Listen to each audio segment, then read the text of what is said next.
Hey folks, today we're continuing work on the inner defense tower, the last stronghold inside the castle walls. The ground floor will serve as a military strategy chamber, and above it we're building a fully equipped armory for the final stand. This is Jasper, welcome to Castlestube. Time to arm the tower. I originally wanted to start with the floor pattern, but almost immediately I realized this tower needs its staircase first. At the gatehouse I learned the hard way that stairs take up way more space than you think. So this time I'm planning them first and building the room around them. This isn't meant to be just another defensive structure, it's a command level tower, built for high ranking officers. And that begins with a staircase worthy of its status. I had this idea of decorating the sides of the staircase with 2x2 triangular tiles. Because of their 45-degree cut, the stairs would need a perfect 1-to-1 rise and run, so the railing follows the exact same angle and stays level all the way up.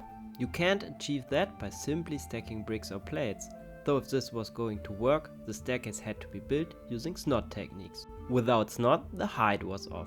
By rotating the system and building sideways, the depth no longer worked. Same problem, just flipped. So it became clear we need a half plate offset. Brackets. They introduce a half plate offset, and that offset is the key. With it, we can generate a staircase that rises 1 stud in height for every stud in width. Exactly 2.5 plate per step. On top of that, we also need to leave room for modified bricks to act as mounting points for the triangular tiles we started with. And suddenly, a simple staircase turns into the most complex small structure I've built in this MOC so far. And once everything lines up, that perfect 45-degree angle, it's unbelievably satisfying.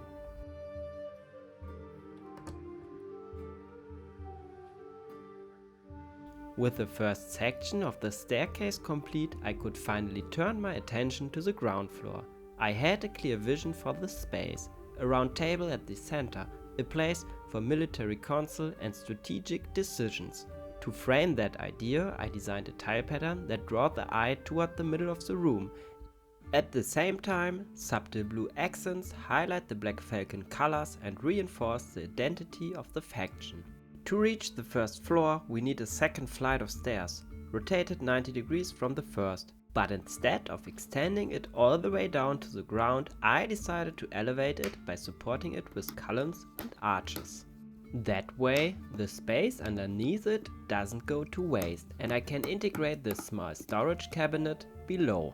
Of course, the exterior walls of the tower also need to be built. I'm creating them section by section using plenty of masonry bricks and bricks with studs on the side to create texture and depth. As mentioned in the last update, the tower also features a so-called broken corner, adding more structure to the tower. More exterior details will follow later on, but even at this stage, the goal is clear: this tower stands out, both inside and outside. But before we finish furnishing the ground floor, it's time to add the second staircase leading upstairs. Let's sit back for a moment, enjoy the techniques with a bit of music.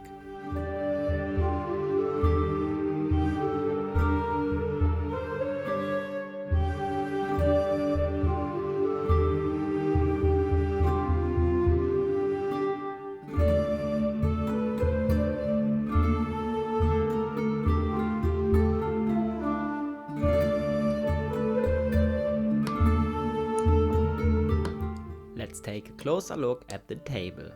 A single central leg supports it, with strongly rounded corners to make it accessible from every angle. It's covered in letters, documents and maps, all illuminated by a few candles. Next to it, a few crates filled with additional scrolls.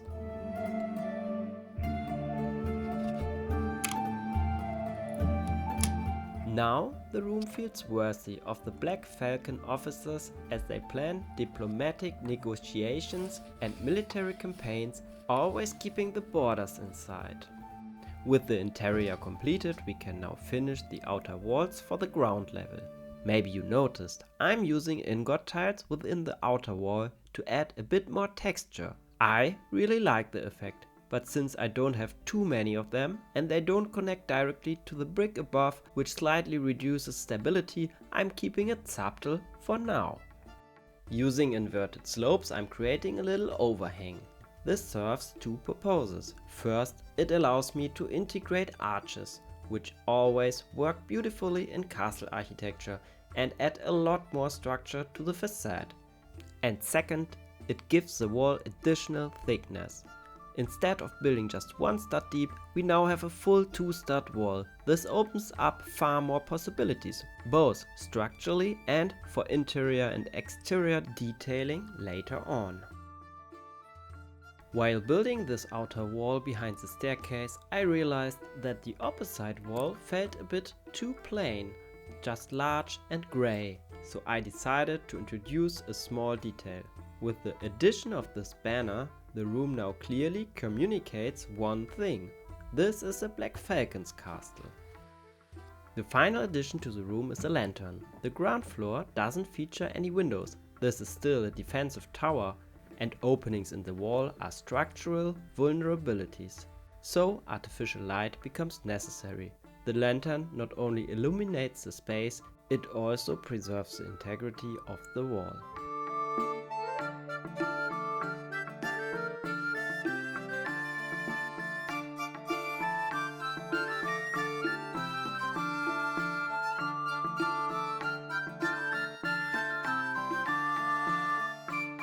A quick modification here. I reworked the tower entrance in the connecting wall section, expanding it from 4 studs to 6.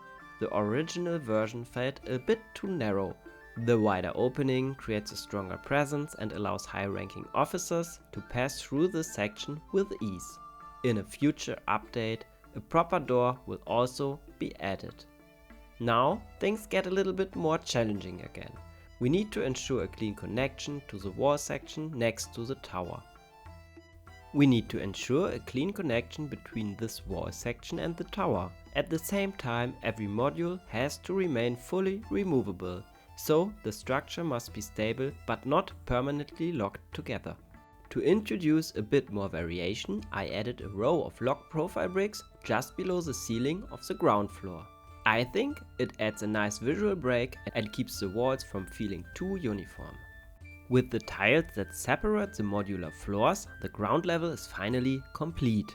Attention now shifts upward to the ceiling and the first floor above it. As announced earlier, this floor will become an armory. But weapons stored this deep within the castle are not for the daily use. They are meant for the final stand, if the outer defenses ever fall. The floor structure of the first level is intentionally reinforced. At a span of 18 studs, a thin plate construction wouldn't be feasible. I don't want it to break apart all the time. Planning ahead is crucial here, as I want to put a lot of stuff into the armory. I'm also considering adding arrow slits to this level, thus I'm already preparing the wall and floor assembly for these openings. Since the outer walls are 2 studs thick, we have a bit more freedom in the construction. Where the arrow slits will be placed, I'm already reinforcing the surrounding structure. If attackers ever try to fire through these openings, the potential damage to the interior should be kept to a minimum.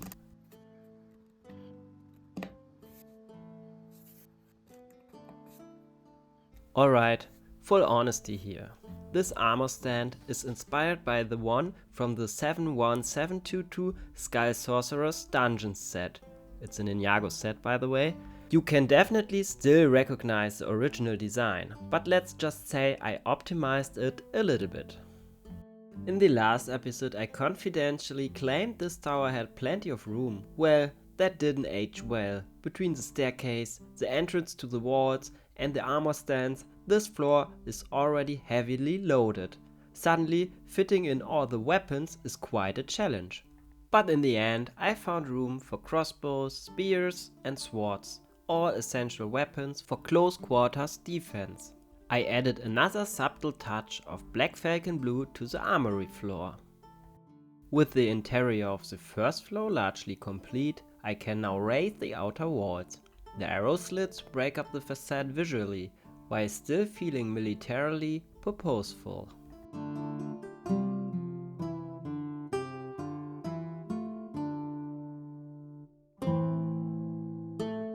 Sorry folks, but we have to build another staircase. You know, it's brick by brick. This tower will have more floors. The good thing, or maybe the bad thing, because it made things even more complex, is that this staircase differs from the previous ones. I'm sticking to the same style and the same SNOT techniques, but this version is heavily cantilevered and no longer rests directly on the floor like the one on the ground level. This staircase didn't cooperate immediately. First it was 2 studs too far back, then still 1 stud off. It took a few adjustments until it finally lined up perfectly with the staircase below.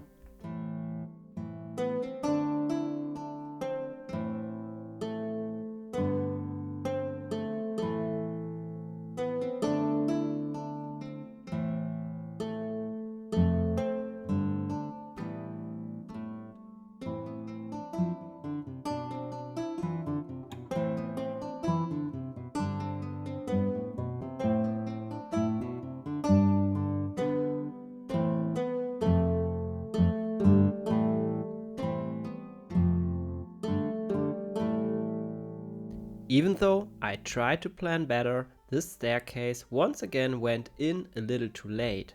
The decorative detailing along the side, copied from the ground floor, was an absolute struggle. Ammo stands tipping over, pieces falling into the ground level, and me trying to rescue them with tweezers. In the end though, this staircase turned out really well, at least in my opinion. It might actually be my new favorite way to build stairs. I just love the proportions and their clean look. As this update comes to an end, I finally mounted the swords I teased earlier onto the wall. And with the 2 guards added, this tower starts to feel alive. Today, the officer's tower has taken a big step forward. A strategy room below, an armory above, and staircases that feel worthy of its place. This structure is rising, but we are not done yet. More levels still want to be built, brick by brick.